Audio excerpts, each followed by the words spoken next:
গত কয়েকদিনে ওনার বেশ কিছু শারীরিক পরীক্ষা নিরীক্ষা প্রফেসর জন প্যাট্রিক কেনেডির অধীন ভর্তি হওয়ার পরবর্তীতে নেফ্রোলজিস্ট, কার্ডিওলজিস্ট এবং ইন্টেন্সিভিস্ট ওরা ওনাকে দেখেছেন। ফিজিওথেরাপিস্টরা ওনার ফিজিওথেরাপি দিচ্ছেন এবং আমাদের দলের ভারপ্রাপ্ত চেয়ারম্যান জনাব তারেক রহমান, ওনার সহধর্মিণী ডক্টর জুবাইদা রহমান এবং আমাদের মরহুম আরাফাত রহমান কোকোর সহধর্মিণী সৈয়দা শামেলা রহমান সহ ওনার যে 3 নাতনি আছে, অর্থাৎ আমাদের জাইমা রহমান, জাহিয়া রহমান এবং জাফিয়া রহমান, ওনারা যেহেতু আসেন দীর্ঘদিন পরে তাদের যে ফ্যামিলির অর্থাৎ মানসিকভাবে ম্যাডাম কিন্তু সুস্থ থাকার যে পরিবেশ, যে অবস্থাটা সৃষ্টি হয়েছে, সেজন্যই মানসিকভাবে কিন্তু অনেক আলহামদুলিল্লাহ আল্লাহর কাছে সেগুলো অনেকটাই আগের চেয়ে বেশি, বাংলাদেশে যে অবস্থায় ছিল তার চেয়ে বেশি অনেকটা সুস্থ আছেন এবং উৎফুল্ল আছেন। এ কথাটা সত্যি।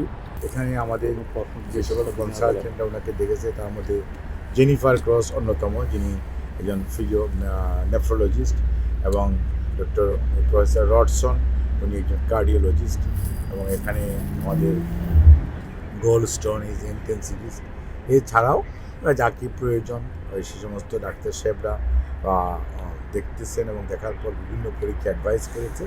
পরীক্ষা নিরীক্ষার পরবর্তীতে চিকিৎসার মধ্যে গতকাল বিকেল থেকে কিছু পরিবর্তন আনা হয়েছে শারীরিকভাবে ওনাকে আরও সুস্থ রাখার জন্য এবং তার সুস্থতা যাতে এত দ্রুত হয় সেসব বিষয়টিকে খেয়াল রেখে আমাদের চিকিৎসকদের সাথে পরামর্শক্রমে এবং ওনাদের নিজস্ব যে গাইডলাইন, নিজস্ব যে প্রোটোকল লন্ডন ক্লিনিকের, সেই অনুযায়ী ওনার চিকিৎসা ওনারা চালিয়ে যাচ্ছে।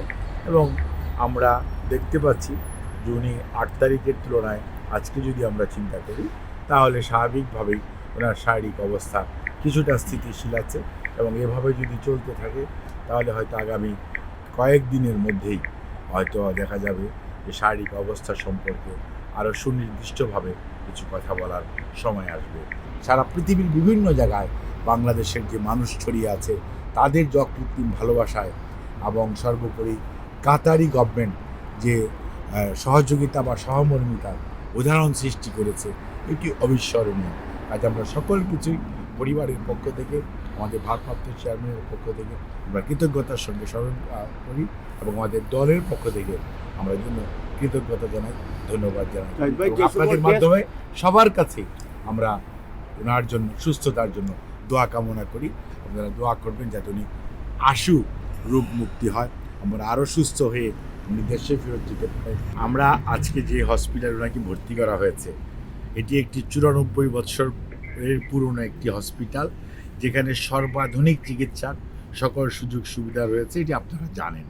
এবং এখানে ওনারা পরীক্ষা নিরীক্ষা পরবর্তীতে ওপিনিয়ন দিবে যে চিকিৎসার পরবর্তী ধাপগুলি কোনটা কখন কিভাবে হবে। কাজে এটা এখনই অগ্রিম বলার কোনো সুযোগ আসে নাই। কাজে যখন যে সময় যেরকম ব্যবস্থা নেওয়া আমরা সেই অনুযায়ী সেই ব্যবস্থা এই দেশেই হোক আর বাইরে কোথাও যেতে হলেও সেটা আমাদের ব্যবস্থা নিতে হবে। তবে এখন যে অবস্থায় আছে, যে চিকিৎসা চলছে, তাতে পরিবারের পক্ষ থেকে এবং চিকিৎসকদের পক্ষ থেকে আমরা মনে করি যে এটা সন্তোষজনকভাবে এগিয়ে যাচ্ছে।